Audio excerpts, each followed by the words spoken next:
getting mild, it's getting warmer out, and I'm sat in front of a load of lights in a very thick jumper. Let's see how long I last. Hi guys, welcome back to Lorny Lou. I don't know what that was. Welcome back to Lorny Lou. Today I'm doing another book review, but this one's a special book review because it's a buddy read that I did with my friend Abby over on Bookstagram, and we read His Dark Materials by Philip Pullman.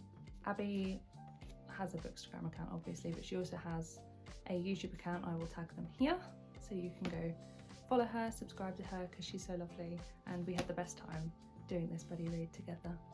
So I've actually wanted to read this book for the longest time. I feel like I say that with every book that I read though. It's not my fault that my TBR is about 800 miles long. Kind of is my fault though, thinking about it. That's what happens when you're a book buying addict. But I have wanted to read this for the longest time.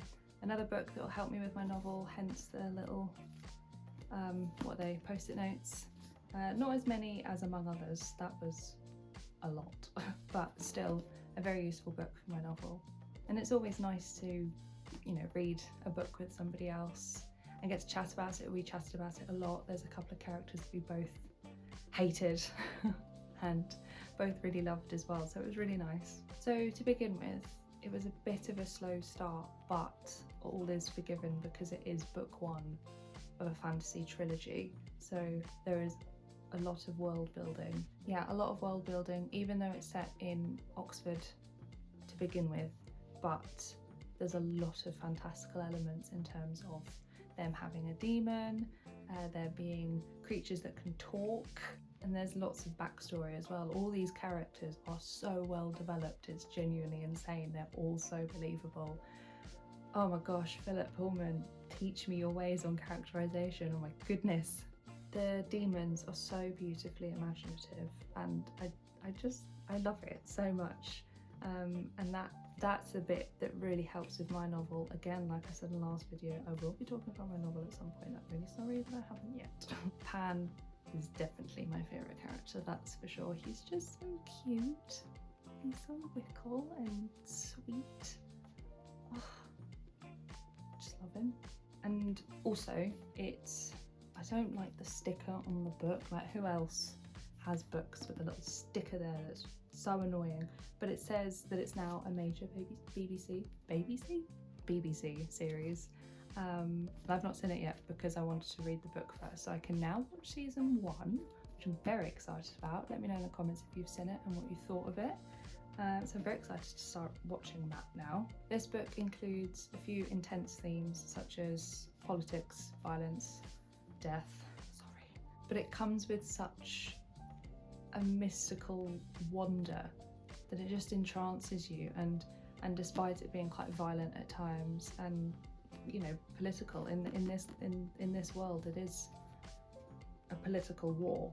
You're just so intrigued and captivated by the beauty of the scenery and the fantastical elements that swirl around the characters and you. It's honestly so good. And so despite it having quite a slow start, obviously, to set up the scene and the world and the backstory, there was so much to set up, and as a fellow fantasy writer, I get it. So there's so much to set up, but Pullman does it so well. It's split into 3 parts, I believe. Oh my gosh, I can't remember. It's been a while since I read it now. Oh, it's been a while, like a couple of weeks, but never mind. 3 parts, can't remember. I will look it up. Editing Lorna might pop in a minute. Editing Lorna is indeed making an entrance today. It is 3 parts. I did get it right.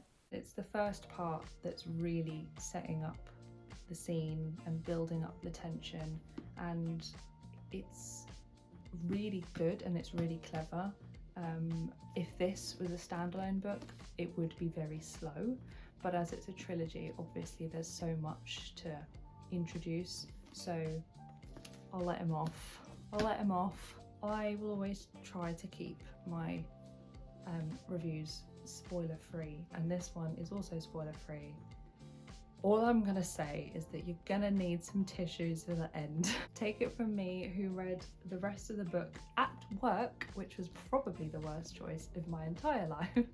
Thank God no customers came in, because I was just stood in the corner, eyes welling up, and I was like, oh no. My heart is still mending. I won't say anything else, just pack some tissues, honey buns, pack some tissues.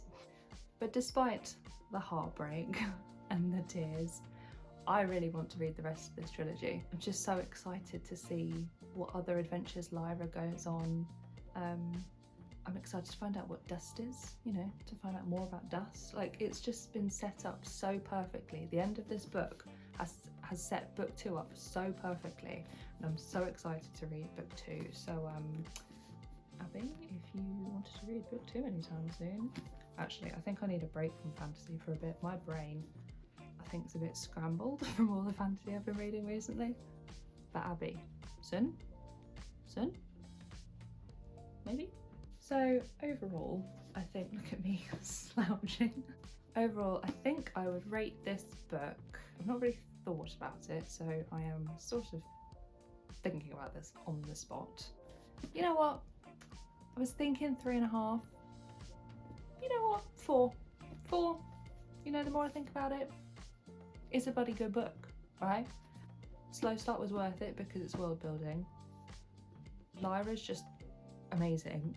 I love Pan, and I feel like I've bumped it up to 4 stars purely because of Pan. The characters that are meant to be unlikable are really unlikable, but with depth, so you're excited to learn more about them even if you don't like them.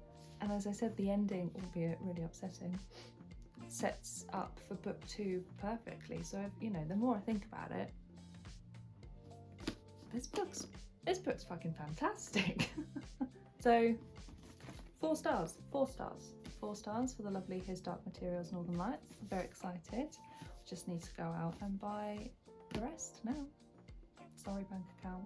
So thank you all very much for watching.